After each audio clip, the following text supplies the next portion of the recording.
let's just get this out of the way at the top. We have an interview with Ryan George. I thought you said you weren't doing this anymore. I know, I lied. You're such a liar. Oh my God, everyone's gonna be like, Jaby, #liar. Ryan George was like, stop talking about it. I did it that one time. I have like over 1 million subscribers now. Oh my God. Exactly. You're small fries now, you're peanuts. Stop hanging on, Jaby. Welcome, folks. I'm Jaby Koay, joined by ACHARA KIRK. What's up? We've got a Ryan George video here. The first guy to ever be a motivational speaker. Oh. I have often been accused of being a motivational speaker, so I feel like I have some data points to borrow from. Oh. Even though I have not ever officially been paid as a motivational speaker. I will motivate the shit out of you, don't worry. Oh, yeah. Don't you worry. Thank you, Ryan George, for allowing us to react to this. Very, very much appreciate it. Yeah, if you haven't already, please subscribe to Ryan George. His content is awesome. There's a link in the description below. You can click on that link to hit the original video with an upvote, please, and let him know Jaby sent you. Also, subscribe here, bell icon, all notifications, and vote this up, please. What were you gonna say? I was gonna say yeah. Yeah. Hi there, hello. Oh, hey man. You got any projects you're working on? Actually, yeah, I'm in the process of writing a screenplay. Oh. Yeah, it's about a dog that joins a human basketball team and just gets absolutely destroyed because he's a dog. Right. How would he be able to play basketball, you know? Nice. So this is a thing you're trying to accomplish, writing this script? That's right, yeah, you know, It's a reference to, right? What? That's a reference to Air Bud. Oh. But in that movie, I haven't seen it, but they had two of them. My assumption is he's a dope basketball player for being a dog. Script, that's right, yeah, you know, a lot of work, but I'm working on it. Okay, perfect. Okay, so listen to this, right? You can do it. Oh, yeah, thanks. So, that'll be $5. What are you talking about? Well, see, I just motivated you with my words. I mean, a little, but like, so? Well, that's my job now, I decided. So you need to pay me money for having done that. Your job is telling people they can do things? Yeah, you know, someone has a dream or a goal they want to accomplish. I come in and I'm like, yeah, do it. And then, you know, I make a lot of money. That doesn't sound like a job. It's a pretty valuable service. Is it? Well, who's to say you would ever reach your goals if I hadn't been there to be like, yeah, do the goals. I mean, I guess that's a debate that can be had. You can be great at debating if you set your mind to it. $10 now that you owe me, and right here. Listen, if this is a business model you're gonna pursue, I think you need to be a little more elaborate with your speeches. You think I should say something more than just you can do it? Yeah, I mean, at least take things up like one notch if you want people to pay you. Why though? Well, I mean, otherwise anyone can run around yelling, you can do it at people and your business will be crushed. That's a good point. You can do it might not be enough words, and the more words I use, the more I can charge. Also, I feel like you should probably justify why you're in any position to give advice and encouragement to people. Well, I mean, I'm wearing a suit, which I think speaks for itself. It does. No, that thing hasn't said a word. Tell you what, I'm gonna go make a motivational video, and that'll attract people to come listen to me say motivational things and give me money. The suit thing is actually a very, very strong point that he's making there. It's very interesting how much we give authority. We project authority onto someone based on what they're wearing, how they carry themselves and whatnot, and it may have nothing to do with their actual ability to do anything or actual justification for what they're trying to do. But yeah, that's crazy. With regards to YouTube specifically, there was this English guy who's doing this kind of a TED Talk, but it's not for TED, explaining basically who we sort of collectively agree is the authoritative figure, and it's usually the white male. Yes. And it's even more effective if he has an English accent. And the guy who was delivering this speech, ironically, was a white male with an English accent. Money. It might, depending on what the video is. Well, I'm thinking it'll look a little something like this. I gotta go make it, then I can show you. Yeah, nothing's happening. I'll be right back. I came to this city with $6 in my pocket. And you know, a lot in my bank account, but I'm talking about pockets specifically. I've lived through hard times, not knowing where my next meal was gonna come from, because my girlfriend and I couldn't pick a place. When it comes to success, you need to want it. So do that. It's about mindset. You gotta hustle and flow, just like that movie about the aspiring hip hop artist, 8 Mile. Every day you should wake up at...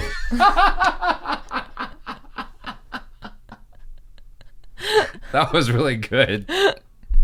That was like a Homer Simpson joke. What was that movie about the bus that couldn't stop speeding? It was speeding so much it wouldn't stop speeding. I think it was called The Bus That Couldn't Drop Below 50. Like he had this dumbass version of the title, but this is even better where he thought it was a completely different thing. 3 a.m. and do 8,000 push-ups. You might say that's too many push-ups. Well, I don't want to hear it. I mean, it's 3 a.m. Let's keep the noise level down. In fact, you shouldn't be sleeping at all. Stop sleeping. Success is about saying no to excuses. Were you born into extreme poverty? That's a rough situation. Stop sleeping. Do you have a job? Quit your job. Get out of here with that job. Cut off all sources of income. Don't eat, don't sleep, don't breathe. Do not breathe until you're successful. I'm just gonna stop that right. That's straight up dangerous advice. But that's gonna get people motivated though. So you think people will pay you to hear you say that stuff and then they'll go home and accomplish their goals? Oh, no. Okay? Yeah, no. Hopefully they don't accomplish anything because then they'll be return customers. Oh, that's exploitative. No, it's not. I'm just trying to monetize hope. All right, man. Well, listen, looks like you're on the right path, so you can do it. Thanks, man. You owe me $5 now. Oh, yeah, I guess I do. Dang it.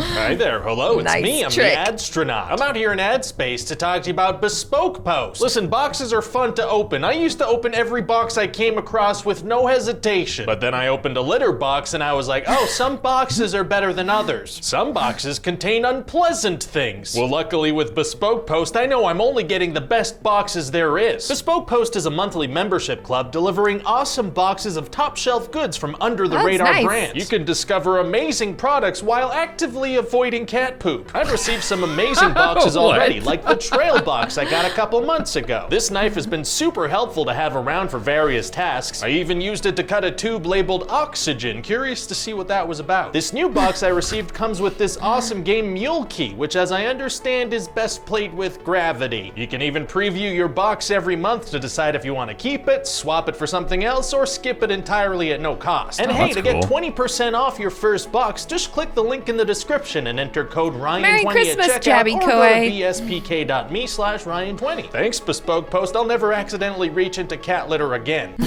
I imagine you've seen a lot of motivational speakers speak. Yes. What are your feelings about Ryan George's very subtle comments? I don't disagree, right? Because, yeah, there is a sort of... arrogance?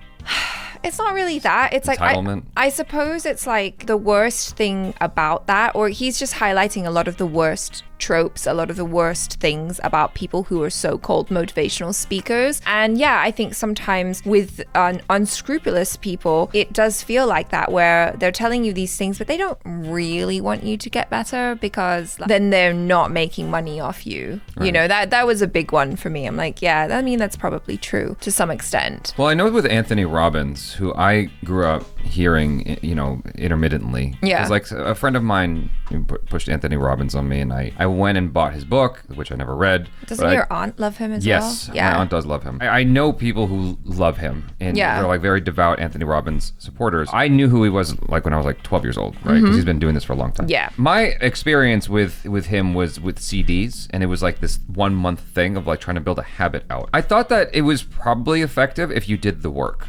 And so that's the thing. Most people don't want to do the work, and like I can put my hands up, both hands, and say I've been guilty of that as well. Like I read the books, I do the things, but doing the work is actually really hard. Right. Yeah. Yeah, and so I got the sense that maybe it would be effective if I was more in the capacity for actually listening to his instructions, but I didn't want to at the time. I wasn't mature enough or just motivated enough to do the work, and so I just gave up on it. But I think that maybe there is validity to its existence, but he charges a lot of money, so like maybe he has to. You know, he charges like thousands of dollars for people to come out and see him. That's the thing, right? There are some people who are kind of in that vein that I really like as well. They charge a lot of money, and I've heard some people kind of talk about it. There's this kind of thought that if you're helping people, you ought not to charge any money. No, I don't agree with that. You ought to do it for free, right? I don't agree with that. And so this person that I follow was like, no, like I don't agree with that. Like my time is actually really, really precious to me.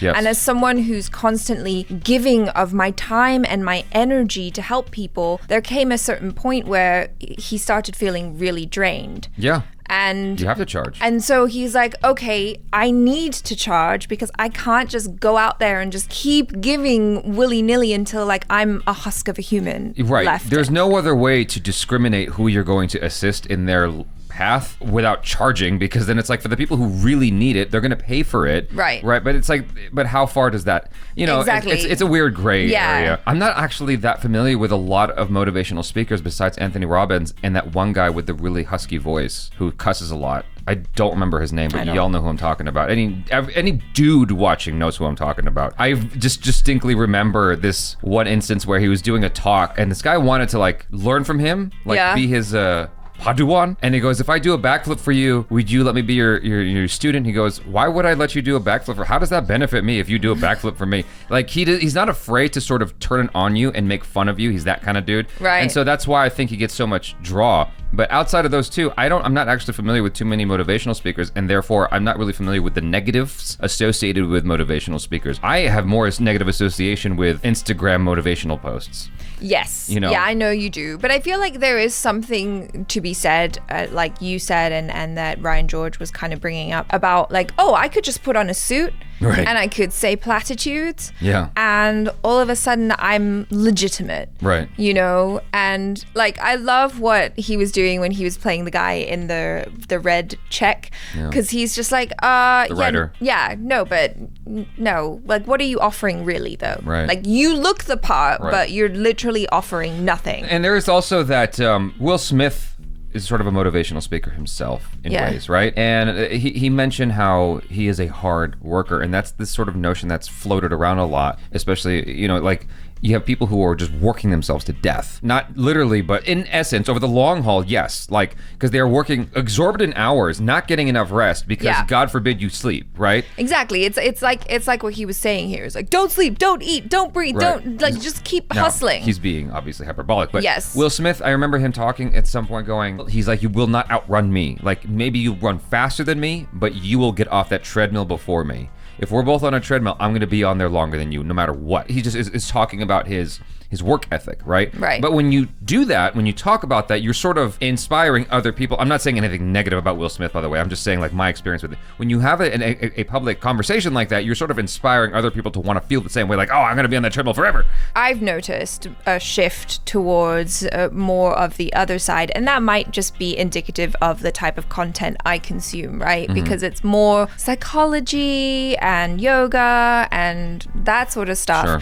And so I've noticed this shift where more and more people are going, you know what, especially since last year when everyone was working from home, burnout was something that was happening in a really, really big way. Sure. And more people are kind of going, you know what though, maybe you don't have to hustle so hard and sacrifice your health and your sleep and your happiness just to achieve. Maybe there is more to life than just like jumping on the achievement treadmill, and maybe there's a balance to be struck here between achieving things and being able to actually enjoy your life. Going back to the Will Smith thing, I think that if you're able to stay on the treadmill in a healthy way that doesn't feel like you're killing yourself, that's the best thing. I think if you feel like you're killing yourself, or if you're putting your health at risk, you're not doing it right. Well, the thing about it is that when you're younger, people people don't realize that they're putting their health at risk. Well, yeah, because there's this whole thing about like, I'll sleep when I'm dead. Yeah. Or like, if I work really hard now, I can like